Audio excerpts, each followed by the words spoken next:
I'm out here in one of my smaller greenhouses. Today we're working on a project related to these hanging baskets.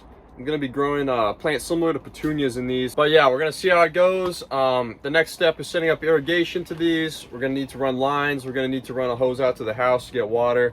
And then we're gonna need to run little taps off the main line that'll drip water into each basket along the row here. So far I got these wires set up here to trellis these.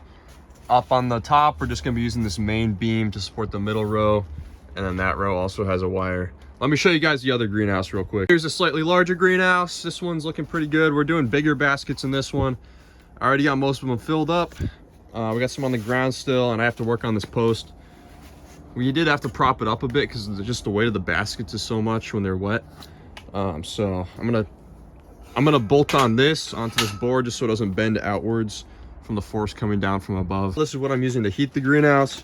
We're running off diesel. It's in a gas can, but it was cheaper that way. So we got this little power converter thing. There's the fuel pump, control panel, and then we got this RV heater down here. This is from Vivor.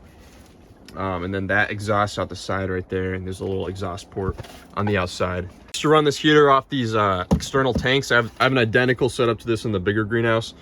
But this tank is only about a gallon. And it's a lot of work lifting up the gas can and filling this up. It'd have to be filled up every day because it burns through about a gallon a day, a little bit less. So it's a daily chore for me. I just purchased this new little gas cap that has a fuel line running off of it. So now when we run out of fuel, we can get a fresh tank, just pop it up there, screw the cap on, and we're good to go. It's a lot quicker, a lot more efficient, and it holds 5 gallons instead of 1. We also have a ventilation fan, thermometer. Power comes in through there, through an extension cord. Right now, we're kind of using the place as a workshop. We're building some crates for our market display for the farmer's market. So we got the planer set up, but this is all gonna be cleared out within a month or so we can get the plants in here. Here's the tubing. It's an absolute mess. I'm gonna clear out a little area real quick. Got that whole roll excavated. We got a nice area to work with here. I'm gonna cut 3 lengths of this real quick and I'll be back in a bit. A close up right here. Zip tie right there, holding the thing onto the wire. 1, 2, 3, all set. So next step, I gotta get the fittings for the ends. These ends all have to connect up to one pipe, and then we're gonna have that pipe go down the wall to the ground, and it will hopefully come in with the electricity. And then for this end, I just need a little end plug just to plug this off. Another way you can do that is you can bend them like this, pinches the water flow off, and then you can put a zip tie around here, keeping it this way. Only issue with that is the zip tie is prone to breaking because there's so much force on it, and we don't want water just rushing out here if I don't come out here for a few days. Definitely worth the extra few bucks for the end fittings. Picked up a few of the fittings from the farm that I had, but I don't think we're gonna have enough to complete the project. I'm gonna have to order some at the end of the day. Whole bunch of junk in here. This is for the next video. We got an issue. We got some invaders that we got to take care of. This is the solution. Here's my haul from the truck. Should be enough for the smaller greenhouse here, but once we add in the second bigger one, we're gonna need like twice as many fittings. And I don't have any of those barbs that go in here to run the line down to each pot. I do have the tubing for that in the truck, so that's good. We're probably looking at about like $40 to $50 to spend on this project. These fittings are super easy to use. This is what they look like. This is the end plug, so this is blocking the water flow. They all have the same end here that connects up to the water line. So see, it screws down.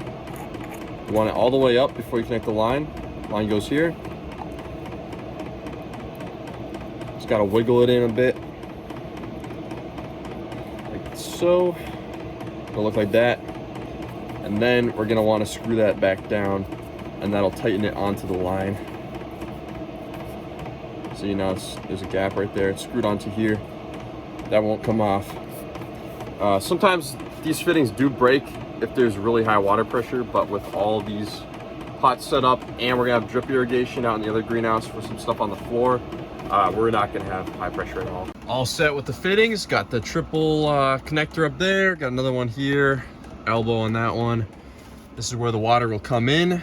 I'm not gonna run this line yet until the ground's thawed out and we can dig, because we have, I would say, probably about 80 to 100 feet of line that we have to run all the way to the house. And we also have a little control box out here So we'll run the line to the control box, and then we'll split one off, come into here, up here, and then we'll also figure out how to get it split to head into the other larger greenhouse over there.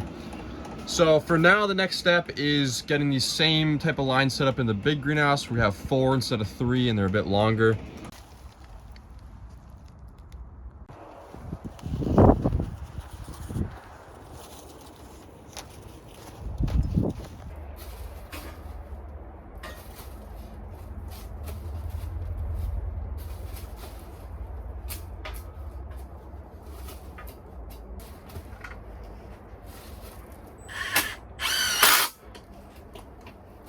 Back in the big greenhouse, just got this pole finished up, got this screwed in here. There's not much force going down on it right now because these pots aren't wet. They're super light right now, but once we start watering, it's going to weigh down the greenhouse a lot. I got the sections of pipe cut here for the irrigation. I actually only have 3 zip ties left, so we're gonna have to hold off on putting those up for tonight. I'm gonna order them online. I want to get UV resistant ones so I don't have to keep replacing them. The next thing I'm gonna do before we end it is I want to just calculate what fittings I need to buy so I can make the order tonight. So we're gonna have like a fitting needed there, a fitting at each end of the row, and also the end plugs. We are also missing one in the other greenhouse. So I'll run the numbers and I'll check back in a bit. Note, this is the heater that we're using in the big greenhouse.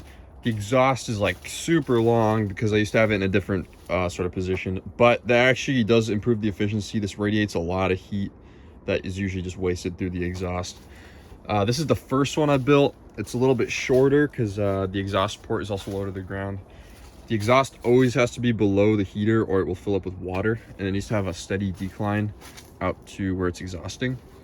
And the fuel always has to be higher than the fuel pump or it's going to put some strain on it. This one's kind of borderline. Some of the fuel's below it, but I usually don't let it get that low. This one, I do have the cap for this one as well for the new fuel tank system, but I haven't tried it out yet. I haven't run this one at all. The other greenhouse we're using as a workshop, and that one we've been keeping heated every few days whenever we're working in there. This one, we're probably not going to end up using until mid-March at the earliest, maybe even April. Because it does cost money to run, so we want to hold off as long as we can. All right, a bit of time has passed here, but I did pick out everything I needed. The order's a little bit more expensive than we were expecting. Let's see what the total is. Yeah, $105.40. So I added in a lot of extra parts just in case, and I also went with this injector here. So I have one of these at the main farm to irrigate the field with fertilizer. So the water flows through these 2 ends of it, and then down here it creates suction. So you'll have a 3rd tube that you can put into a bucket full of dissolved liquid fertilizer, which it will inject into the flow. That's how we'll fertilize all these hanging baskets and our other stuff growing in these greenhouses here. So that added 28 onto it. But the thing with that, you have to design this whole system. Let me see if I can cut to that real quick. Okay, so this is kind of what we have to build. It's not a great picture. But so we needed a lot more valves and stuff and other parts, which really pushed up the cost to about $50 more than we were expecting. Okay, so we have our barbs. This is what will tap into the main lines we're running up there. The other side of it will tap into a smaller line. It's identical to those main lines, like those, but it's only a 1/4 inch wide, super tiny. And then that will connect up to this barb on the end of this dripper stake. We stick the stake in the pot and it drips out water slowly over the course of however long we set it, probably about 25 minutes every day. Here's our valves, our fittings, and that's everything there. And then we got our zip ties over here on Amazon, 15 bucks for 1,000. It's a good deal. Thank you all for watching. That's the end of the video for now. It's getting dark, it's getting cold. We got more stuff to do tomorrow though, so stay tuned, support the channel if you want. Thank you for watching. Peace.